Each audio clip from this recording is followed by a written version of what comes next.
Welcome to Salim समी channel. मैं हूं आपका एस्ट्रोलॉजर सलीम समी। आज फिर किसी नए टॉपिक पे आपसे बात करेंगे, बल्कि बहुत ज़्यादा आज का टॉपिक बड़ा अहमियत रखता है, क्योंकि ये साल कैसा रहेगा पहले 2 महीने ही आपको बता देंगे। बहुत ज़्यादा इम्पॉर्टेंट है, क्योंकि एस्ट्रोलॉजी में, वैदिक एस्ट्रोलॉजी में कंजक्शंस की बहुत ज़्यादा अहमियत होती है। वैदिक एस्ट्रोलॉजी में या वेस्टर्न एस्ट्रोलॉजी, कोई सी भी एस्ट्रोलॉजी हो, उसमें प्लैनेट्स का मिलाप या प्लैनेट्स का कम्बिनेशंस वो बहुत ज़्यादा अहमियत रखते हैं। उनमें बहुत ज़्यादा अहमियत वाला जो चीज़ होती है वो होती है कंजक्शंस।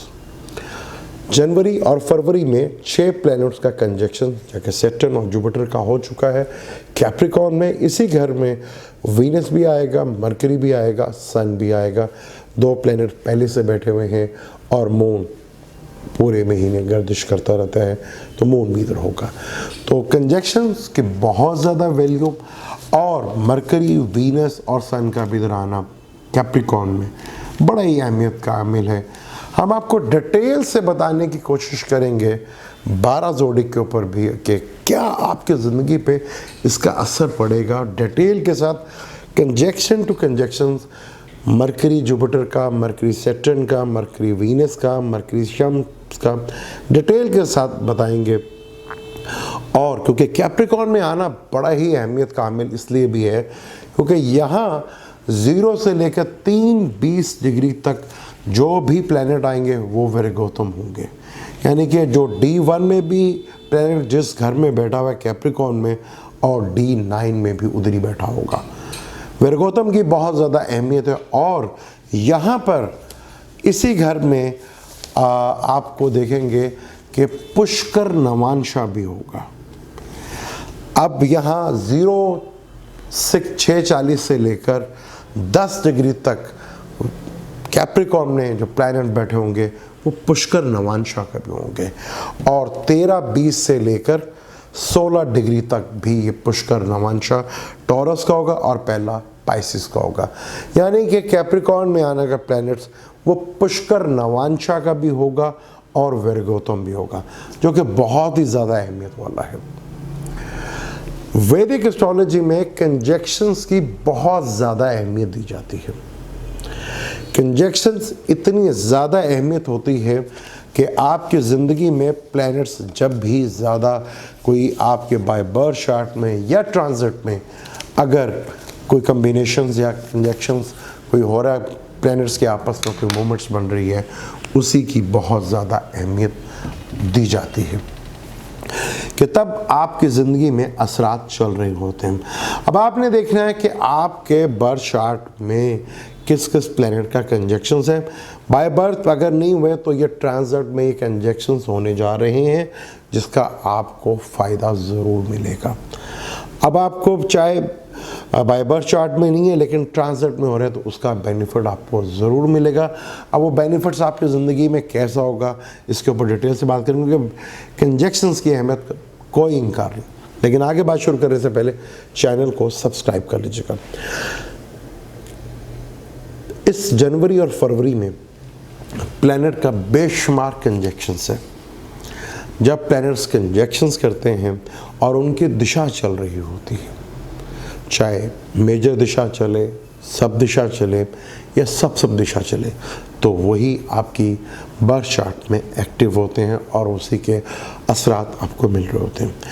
एक प्लैनेट आपकी ज़िंदगी बाय बर्थ चार्ट में बहुत अच्छा बैठा है, लेकिन ट्रांजिट में वो इतना अच्छा नहीं बैठा हुआ, लेकिन आप कहेंगे कि आपके चार्ट में वो बाय बर्थ चार्ट में शरफ का है, लेकिन अभी जुपिटर कैप्रिकॉर्न का नीच का है, तो डेफिनेट अब आपको रिज़ल्ट जो है वो नीच के ही मिलेंगे ज़रूर। लेकिन जो उसकी ट्रांजिट की कंडीशन है कि वो जब आप पैदा हुए थे तब भी एक ट्रांजैक्शन था, लेकिन वो आपका डेट ऑफ बर्थ बन गई, लेकिन अब भी ट्रांजिट में चल रहे हैं। तो ट्रांजिट में जो प्लैनेट चलेंगे वही आपकी ज़िंदगी पे भी असर डालेंगे, और जो जिनकी दिशा चल रही होती है वो प्लैनेट्स भी आपकी ज़िंदगी में असर डालते हैं। इस जनवरी और फरवरी में जो मेजर प्लैनेट्स कंजक्शंस हो रहे हैं, उसमें 10 जनवरी को सुबह 3:17 पे मरकरी कंजक्शन सैटर्न होगा। 11 जनवरी को शाम 5:19 के ऊपर मरकरी कंजक्शन जुपिटर होगा, और उसके बाद 24 जनवरी को सन कंजक्शन सैटर्न होगा, और उसके बाद 29 जनवरी सन कंजक्शन जुपिटर होगा। फिर 6 फरवरी वीनस कंजक्शन सैटर्न होगा, और फिर 8 फरवरी सन कंजक्शन मरकरी होगा। फिर 11 फरवरी वीनस कंजक्शन जुपिटर होगा। फिर 13 फरवरी मरकरी कंजक्शन वीनस होगा। फिर 14 फरवरी मरकरी कंजक्शन जुपिटर होगा। अब ये 7 ट्विन प्लैनेट हैं, मरकरी, जुपिटर, वीनस और मून। मार्स, सैटर्न और राहु केतु को एग्रेसिव और नेस प्लैनेट कहा जाता है, शम्स को न्यूट्रल कहा जाता है। एग्रेसिव ज़रूर है लेकिन नहस नहीं है। अब ये नहस और 7 ट्विन प्लैनेटों का कंजक्शंस हो रहा है, पर हर कुंडली में कुंडली वेरिएशंस देखा जाता है। जो प्लैनेट मरकरी में अगर बुर्ज हमल में बुरा है तो वो टॉरस में बहुत अच्छा होता है। वो जमनाई में अगर कोई प्लैनेट बुरा है तो वो लिब्रा में बहुत अच्छा होगा, कैंसर में बहुत अच्छा होगा। आपने ये देखना है कि ये कंजक्शंस 12 ज़ोडिक पे मुख्तलिफ घरों पे और मुख्तलिफ जगह पे लगेंगे। वो शायद आपका सबसे बड़ा योग कारक यानी कि बेनिफिक प्लैनेट हो, और वो शायद आपका सबसे बड़ा मेलिफिक प्लैनेट भी हो, क्योंकि यहाँ पर ये प्लैनेट्स वर्गोत्तम भी होंगे 0 से लेकर 30 डिग्री तक। हर प्लैनेट, चाहे वीनस है, चाहे मरकरी है, चाहे सन है, यहाँ वर्गोत्तम भी होगा, और पुष्कर नवांशा का भी होगा। यानी कि 2 पुष्कर नवांशा मिलेंगे यहाँ पर। यानी कि कैप्रिकॉर्न में प्लैनेट्स का आने का काफ़ी ज़्यादा अहमियत बढ़ जाएगी। और यहाँ कंजक्शन जो पहले के 21 दिसंबर 2020 को जुपिटर और सैटर्न का कंजक्शन हुआ था, वो किसी के लिए बहुत अच्छा था और किसी के लिए बहुत बुरा। यहाँ आपने देखा कि मार्स भी अपने घर में बैठा हुआ है और एक एग्रेशंस देखने को भी मिल रहा है, हादसात भी बढ़ रहे हैं, एक्शंस भी हो रहा है। और क्योंकि स्क्वेयर्स, वेस्टर्न एस्ट्रोलॉजी में स्क्वेयर्स की भी बहुत ज़्यादा अहमियत होती है, चीज़ें काफ़ी हद तक एग्रेशंस में आ रही हैं क्या। और मरकरी 6 तारीख को तुलू भी हो रहा है। वैदिक एस्ट्रोलॉजी में प्लैनेट्स का गुरूब होने को बहुत ज़्यादा अहमियत दी जाती है। गुरूब प्लैनेट्स कुंडली में असर नहीं डालते। अगर एक बुरा प्लैनेट अगर वो कम्बस्ट है तो ये आपके लिए सबसे बड़ी खुशखबरी होती है, उससे बड़ी रेमेडी सी कोई नहीं होती। और एक अच्छा प्लैनेट अगर वो आपका नहस का हो जाए तो आपको जिस ख्वाहिश का कर रहे थे वो ख्वाहिश कम हो जाती है। यानी कि जिसका आप बेनिफिट लेना चाह रहे थे उसका वो भरपूर अंदाज में आपको बेनिफिट्स मिलते हुए नज़र नहीं आते।